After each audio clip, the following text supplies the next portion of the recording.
ገርማችሁ ዳንኤል በአንበሳ ጉድጓድ እንዲጨመር ምክንያት የሆኑ ሰዎች አይነት ዛሬም በዚህ ዘመን በእኛው አካባቢ ውስጥም አሉ። የእኛን ውድቀት የእኛን ከፍታ የማይፈልጉ የእኛን ውድቀት መመልከት የሚፈልጉ ሳንደርስባቸው ክፋት በደል ሳናደርግባቸው በእኛ ላይ ክፋትና በደልን የሚሸርቡ በጣም ብዙ ሰዎች አሉ። እንግዲህ ዳንኤልን ስንመለከት ትንቢተ ዳንኤል ምዕራፍ 6 ላይ ይህንን ሀሳብ እናገኘዋለን። ዳሪዮስ 120 መሳፍንትን ይሾማል።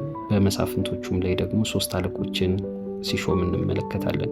ከተሾሙ 3 አለቆች መካከል ደግሞ ዳንኤል ነው። ዳንኤልም ደግሞ መልካም መንፈስ ስለነበረበት ከአለቆችና ከመሳፍንት እንደበለጠ መጽሐፍ ቅዱስ ይነግረናል። እና ይህንን ሲመለከት ዳሪዮስም በሁሉም ላይ አዛዥ ያደረገው ዘንድ ያስባል። እና ይህንን የተመለከቱ መሳፍንትና እንዲሁም ደግሞ ባለስልጣናቶች ዳንኤልን ለመጣል ክፋትና ተንኮልን ማሰብ ጀመሩ። እና ዳንኤልም መልካም መንፈስ የነበረበት ሰው ስለነበረ አንዳች በደልም ክፋትም አልተገኘበትም።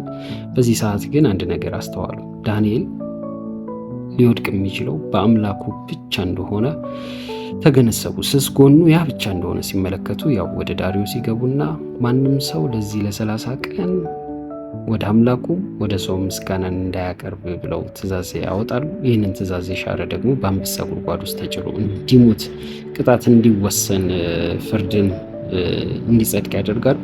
እና የጽሕፈቱ ሕግ እንደተጻፈ በሰማ ጊዜ ዳንኤልም ወትሮ እንደሚያደርገው ወደ ቤቱ ገብቶ በአምላኩ ፊት ጸሎቱ ምስጋናውን ሲያቀርብ እንመለከታለን።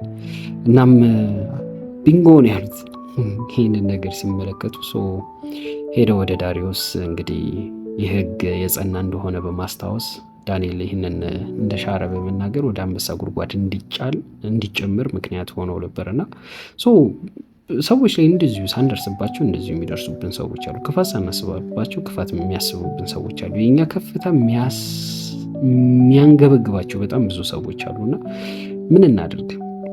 ልብንና ኩላሊትን የሚመረምር አምላክ አለ። በእውነት እኛን የሚታደገን አምላክ አለ። ዳንኤልን ስንመለከት በአንበሳ ጉድጓድ ውስጥ ተጨምሮ ከዛ ውስጥ ግን እግዚአብሔር ታድጎት ወጥቷል። ምን ይለናል? ከጉድጓድ ከወጣ በኋላ ምንም ይል ቃላል በአምላኩ ታምኖ ነበርና አንዳች ጉዳት አልደረሰበትም ይለናል። በአምላካችን በእግዚአብሔር መታመን ይሁንልን። እግዚአብሔር ይታደገናል፣ ያወጣናል፣ ያስመልጠናል። ለነዛ ሰዎች ግን ምን እንበል? በፈገግታ ነገሩን ደርሰንበታል አውቀነዋል ብለን በፈገግታ እንለፋቸው። እግዚአብሔር ምሕረት እንዲያደርግላችሁ እንጸልይላችሁ። ሌላ እኛም በበቀልና በተንኮል ልንሄድባቸው ስለማንችል ክርስቲያኖች ስለሆንን ማለት ነው። እናንተ ሰዎች ግን እግዚአብሔር ምሕረት ያደርግላችሁ፣ ልባችሁን ይፈውስላችሁ። ቆም ብላችሁ አስቡ። የሰው ከፍታ ያስደስታችሁ፣ የሰው መለወጥ ያስደስታችሁ።